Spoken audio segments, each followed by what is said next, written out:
Bienvenue! Aujourd'hui, on va s'attaquer à un ennemi invisible qui nous vole notre temps, nos rêves, nos ambitions.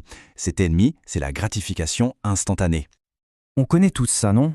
On se réveille le matin, plein de bonnes intentions, avec une liste de choses à faire longue comme le bras, et le soir, on se retrouve frustré à se demander « Mais où sont passées toutes ces heures ?» Si ce sentiment est familier, alors ce qui suit va sûrement parler. Alors, de quoi parle-t-on exactement?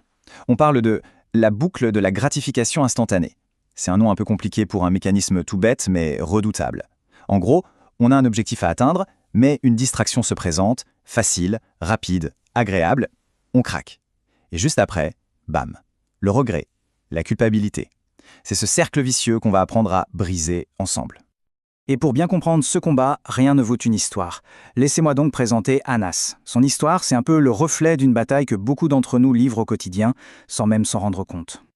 Voici Anas, un type brillant, plein d'idées, avec de grands rêves pour son avenir. Il veut réussir, il veut construire quelque chose de grand.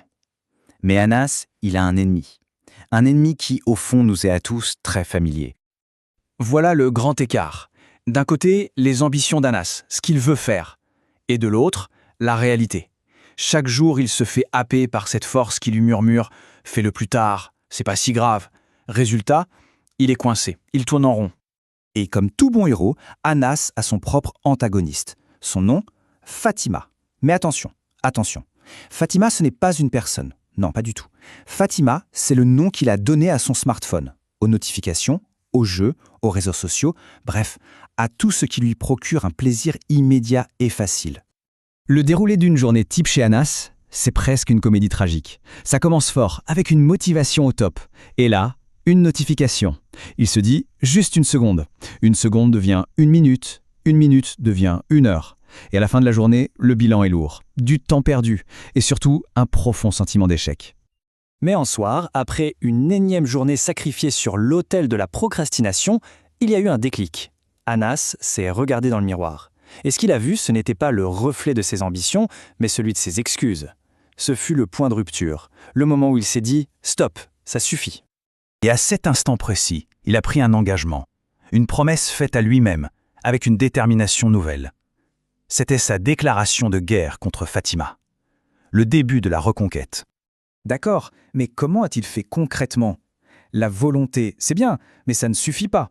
Il a dû se construire une véritable boîte à outils pour combattre son adversaire. Et c'est cette boîte à outils qu'on va ouvrir maintenant. Alors, voilà son plan d'attaque en 4 points. D'abord, planifier sa journée. Ensuite, l'étape la plus dure mais la plus efficace, mettre Fatima hors de portée. Le téléphone, loin des yeux, loin du cœur et surtout, loin des mains. Troisièmement, transformer ses montagnes de travail en petites collines, une tâche à la fois. Et enfin, le plus malin, s'offrir de vraies récompenses pour le travail accompli, pas pour l'avoir fui. Et dans sa boîte à outils, il y a une arme secrète, toute simple mais surpuissante, la règle des 2 minutes. L'idée, si une tâche prend moins de 2 minutes, on la fait tout de suite, sans réfléchir.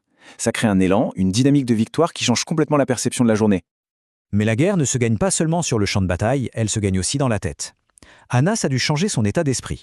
Il a cessé de se voir comme le procrastinateur pour devenir la personne productive. Chaque action, même petite, était connectée à ses grands objectifs. Il a aussi appris à être reconnaissant pour ce qu'il avait, ce qui diminuait son besoin de validation sur les réseaux. Et surtout, avant de craquer, il se posait la question fatidique « Comment je me sentirais dans une heure si je cède maintenant ?»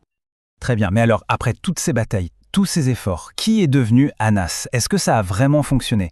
Accrochez-vous parce que la transformation est assez spectaculaire. Regardez ça. Les chiffres parlent d'eux-mêmes. Sa productivité n'a pas juste augmenté, elle a littéralement explosé. Il est passé de la stagnation quasi totale à une progression constante et visible. Et les résultats concrets? Il finissait ses journées non plus avec le goût amer du regret, mais avec la douce saveur du devoir accompli. Son grand projet, celui qui lui tenait tant à cœur, avançait à pas de géant. Mais le plus important, c'est que sa confiance en lui est revenue plus forte que jamais.